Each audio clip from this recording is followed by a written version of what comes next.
Hey guys, welcome to the first champion reveal of the new expansion. It seems to be Zilean. We've already seen some predict and landmark stuff yesterday, so let's see if Zilean is actually the payoff that we've been waiting for. Time is winding, like a watch. Oh, create 4 time bombs in your deck, then predict. Level up, I've seen you destroy 2 allied time bombs. Okay, so that's a lot more than he is, like he is in League, than I was expecting. I expected him to be like full-on predict, but there are actually going to be time bombs. Okay, so a 2-mana 1/4 that predicts is already really good. So let's see what the time bombs do. Oh, this is it? Okay, they look pretty cool. When I'm summoned, draw 1 and advance other allied time bombs 1 round. Countdown 1, deal 1 to enemies and the enemy nexus. Okay, so that's basically like in League, where if you double bomb something, then you stun them. Okay, that's actually so flavorful. Wow, I'm surprised they managed to make the synergy in Runeterra like that. So how good is that actually? This actually seems like it's a cantrip too, because it replaces itself. This actually seems really solid. Like a delayed effect, because it's like Spirit Fire kind of, because you deal the 1 damage next turn. Super interesting, and this honestly, this seems really good.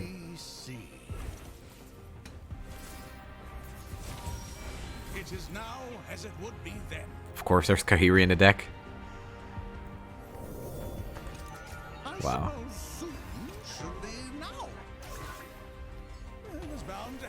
Pretty good against spiders. Okay. Just accelerate the outcome.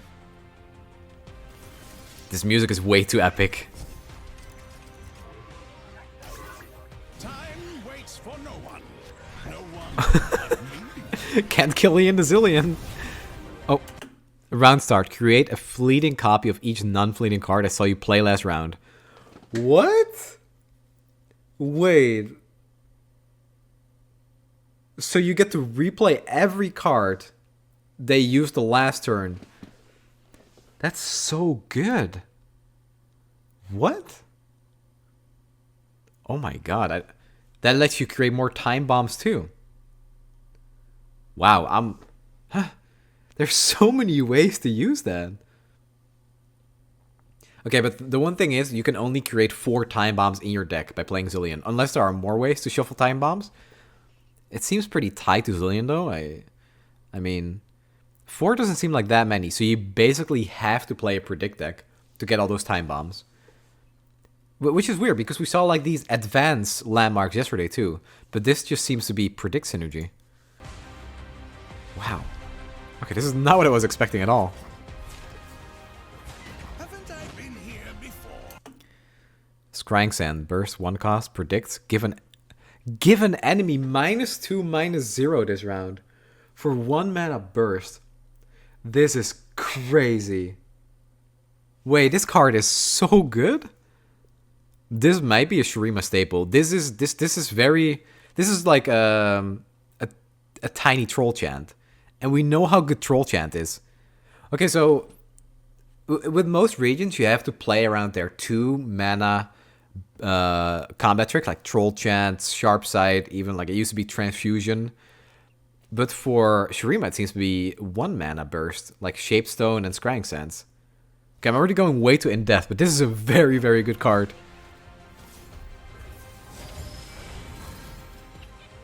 Let's go here again.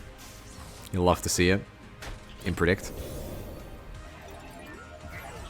I see you picked up a little more. Rewind, replay, then outplay. Oh man. More Kahiris. Go infinite. Oh, we're on this timeline. Let's go. Why is there an atrocity in your deck? Wait a second. Time spent planning. Riot?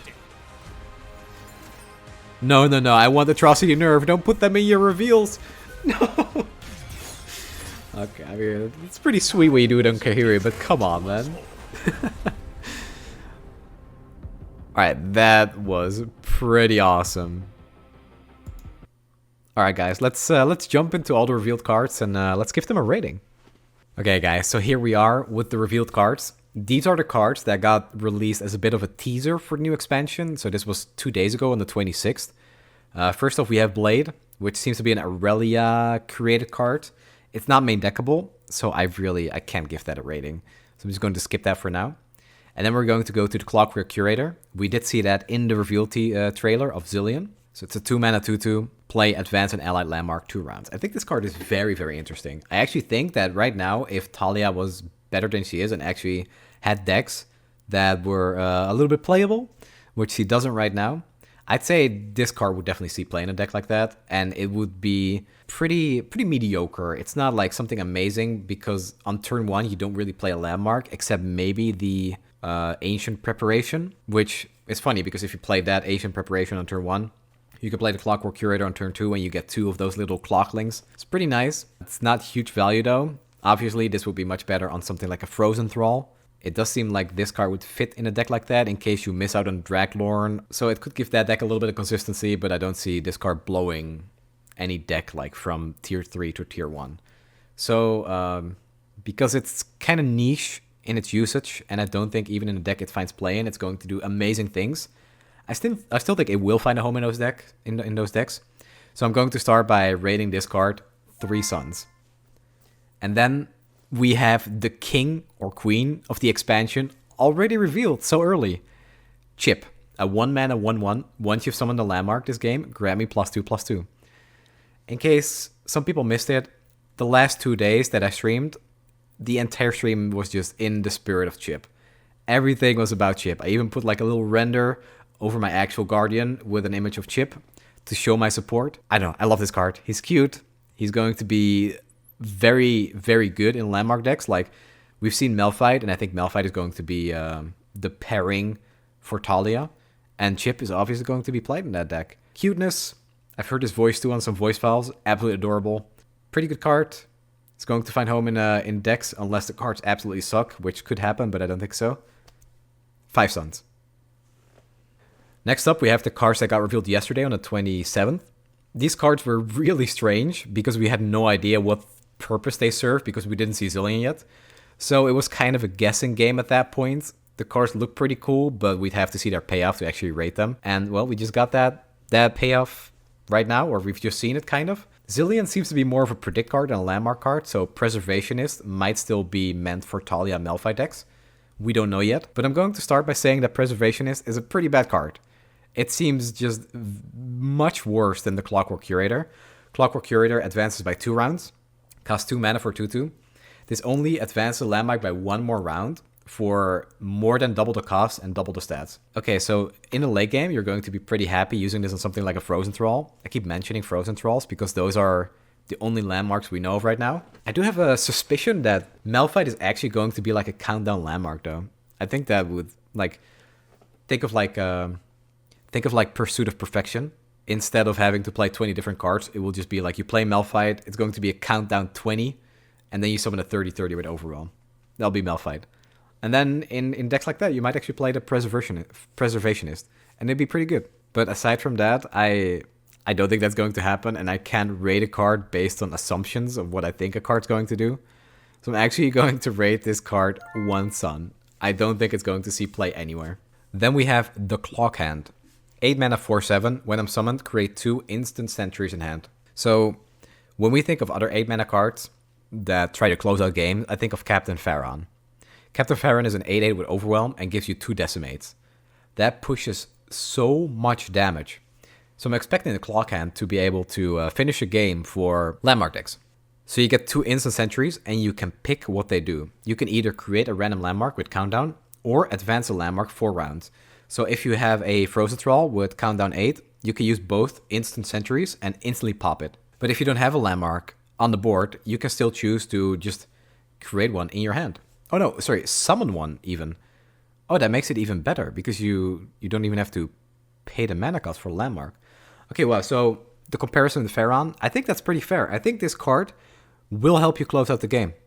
We still don't know what the big... There seems to be some big landmark coming, and I still think it's Malphite, but if that is true, then this card is definitely going to see play in those decks. This is going to, like, speedrun your landmark. This could even be pretty good in, like, a Sun Disc, because 8 turns, that's basically leveling up a champion. So the Clock Hand, I think, is actually a really good card. I think it's going to be a bit of, like, a top end for more control-y style Shurima decks. And I think it's always going to see play in those type of decks. If you want to play a control Shurima deck, it's either going to be like something with Lysandra, but I don't really see that yet because I've tried in this expansion and it never really worked out. So what that means is that I think there's going to be a new style of deck that focuses on Shurima control with landmarks to generate value, and this card is going to be very good in that. I still feel really bad giving this a high rating just because I really don't know what the ultimate payoff is, what this card is going to do to help you win the game. So I'm going to give the Clock Hand 3 suns. I really wish I could give more because it's a sweet card and it's going to be a sweet game finisher, but we just don't know how or what that's going to look like yet. So 3 suns, final verdict. 1 mana focus speed, imagined possibilities. Create a random landmark with countdown in hand or advance your landmarks 1 round. This is kind of like a mini instant century. Pretty interesting. I don't know if you really want to main deck this. You create a random landmark, so it's not even like Talia's Stone Weaving, I believe it's called, where you can pick a landmark that has that you can afford. You need to have the mana for it. Like if you have 8 mana and you use it, you have 7 left, and then you can pick the Howling Abyss. This is just completely random. It can be anything. I still really like that versatility though. You can either advance your landmarks or you can create one if you don't have any landmarks. I'm really glad that they did that because some cards that had this effect or would only have one of the effects, like advance your landmarks, they would completely brick in hand if you don't actually have a landmark on the board. However, I don't see you main decking this. I think even if a landmark deck is going to be good, I think this is too greedy. I'm being realistic here, which I don't really like because I'm a greedy player. I like getting all the value I can get, but I cannot give this more than 2 suns. Time in a bottle. Predict and advance an allied landmark 2 rounds. So once again, we have this advance an allied landmark 2 rounds thing, which it's still weird because Zilean wasn't actually anything with advancing landmarks. He only summons time bombs, which are countdown 1. You don't really need to advance those. I think this card is a little better than Imagined Possibilities because of Predict, but I don't think you want to main deck this either. I think advancing landmarks is too greedy. I think you need... The reason the Clockwork Curator is better is because you get a 2-2 with it. 2 rounds is still a lot, I feel. I think in Frozen Thralls, 2 rounds, like your opponent is really going to start sweating when they see that Frozen Thrall coming. So if you can suddenly like surprise them with 2 rounds. I think 3 rounds is better, by the way, because that's because of the countdown and you want to pop them on your attacking turn. So they can't react and you can open attack. With 3, you can change on what turn it pops. Because if it would pop on the opponent's turn, when the opponent has the attack token, and you would advance your landmark 2 rounds, then it would still pop on the opponent's turn. If you do 3 rounds, like with the Preservationist, it would pop on your round instead. That's actually something I didn't think of when I rated Preservationist, but I'm not going to rate it higher because of that. But if Time in a Bottle was 1 more round, it would be extremely good. It would be an auto-include in like... Or it would make landmark decks playable and people would like look to make them work. But right now, I don't think this is main deckable. 2 suns. And here we are, the champion that's supposed to tie everything together. But strangely enough, Zilean doesn't seem to really inherently synergize with advancing landmarks, which is kind of strange. But I'll say it for the 3rd time. Malphite is coming, and he is going to be the one to make Talia viable, because I don't think Zilean is it. Okay, so Zilean, 2 mana, 1/4, create 4 time bombs in your deck, then predict. I've seen you destroy 2 allied time bombs to level up. I think this is very comparable to the 2 mana 2/3 that predicts, but that card saw a lot of play at the start of the expansion, and then like not at all afterwards. Zilean is better because if you play a predict deck, you actually have the time bomb payoff. I think Zilean is going to be a very good card. I think he will make Shurima discover a new type of deck to play that's focused on landmarks and predicting. And I think if you level up Zilean, you're going to generate so much value that it will actually make him a very good champion. A 2 mana 1/4 is just pretty good. It's a good stat line. And I think the flavor, and that he's like this time wizard, but they still managed to make him play around with time bombs like he does in League, is so cool that I'm very happy with the way he turned out. It was not what I was expecting at all. I was expecting time bombs to be like the big game finisher. Like summon a time bomb, if it explodes, deal 5 to the enemy nexus. That would be like synergy with advancing landmarks. But this is way cooler. I don't really see what type of deck you'd play Zilean in. There's the obvious Kahiri deck, with predicting the payoff. But that deck has not been very good in the last expansion. Oh, I just realized I should move my cam. Let's go in the middle here. There we go. I don't think Zilean is going to be a card that will make Shurima rise to the top and make everybody flock to Shurima to make a deck with Zilean in it. I don't think it's going to be a tier 1 deck as it stands right now. However, I think Zilean has a lot of potential as a great support for a deck that will actually have a win con in maybe Kahiri. I could see it. I think Kahiri is also super interesting against the Watcher because you can shuffle him back into your deck. I'm going to give Zilean 4 Suns. I think he is solid as a card. You play him on curve, you're going to be happy because you're predicting. You're going to be happy because you get time bombs in your deck that can replace themselves.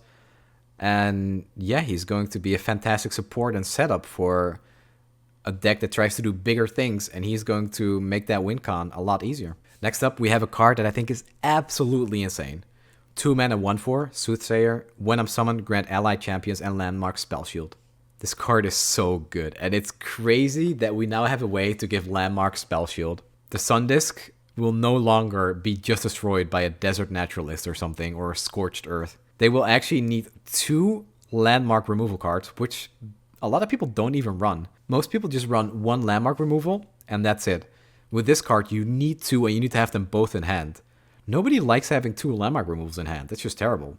But with Soothsayer, you kind of have to. And not only that, it also gives spell shield to your champions. This card is going to see a lot of play, and it's going to make Shurima decks a lot better for sure. A lot better and more consistent. For that reason, I'm giving Soothsayer 5 stars. I think it's going to see play in most Shurima decks. Because Shurima really likes to play around Renekton and Nasus and Azir and keeping them alive. Even Sivir, if she loses her spell shield, you just give it back. It's going to be so good. I really like this card. It's going to make Shurima annoying to deal with and remove their champions. But this is what they needed to make the region a little bit better. Next up is Scrying Sand. Give an enemy -2, -0 this round. And you can predict. And it's only 1 mana burst speed. 5 Suns. Very, very easy to rate this card because it's going to be the combat trick for Shurima. Compared to Troll Chant, to Sharpsight, you really have to play around the 1 mana spell. You really have to play around the 1 mana combat tricks from Shurima. Shapestone and Scrying Sands are going to ruin your life. There's honestly not much to say about this. We know how good Sharpsight is, so Scrying Sands plus predicting is just insane. This is going to give even more consistency to Shurima, and I think it's going to be a very good region because of it. So, 5 Suns, easy rating. Let's move on. Zilean's Chrono Shift. 7 mana, burst speed. Give an ally champion, the next time I die this round, fully heal me and grant me +3/+3 instead. So this is the Phoenix from Targon that dies, it revives itself. And it's literally Zilean's ult from League. The only downside is that this only works on ally champions. So you're most often going to be using this on Zilean himself. Because it's his champion spell, so when you have Zilean on board, you obviously also have Chrono Shift in hand if you have a second Zilean. I don't think this is a card you ever main deck. Maybe in Mono Shurima, because you really need to keep your champions alive in that deck. This card might be better than it seems, but I think 7 mana for a conditional effect is probably not good enough. Yeah, I think as a champion card, this is actually very good, but as a card you put in your deck, it's not good at all. People don't even run Spirit Fire, even when Spider aggro was played a lot, and having to pay 7 mana because your champion might get removed just seems a lot worse. It's not even something you can do yourself. You can't just say, like, I'm going to try to kill my champion so that I can give it +3/+3. That's just not very good value. You might as well play Tarek's spell, the Blessing of Targon or something. Honestly, though, if your opponent tries to vengeance your champion and you use this, it's going to feel very bad for them because they wasted 7 mana and you use 7 mana to give your champion +3/+3. But still, that's going to be something they're going to be playing around, especially if you have Zilean, because they know if you have Zilean, you could have this spell. So I'm going to give it 2 Suns. I think it might see some play, maybe in Mono Shurima. It's unlikely, though. And aside from that, I don't think it's going to see play anywhere. So those are my ratings for now. Stay tuned, because in 2 days, we're probably going to get our next champion. I'm going to release another video like this, and I hope to see you guys there.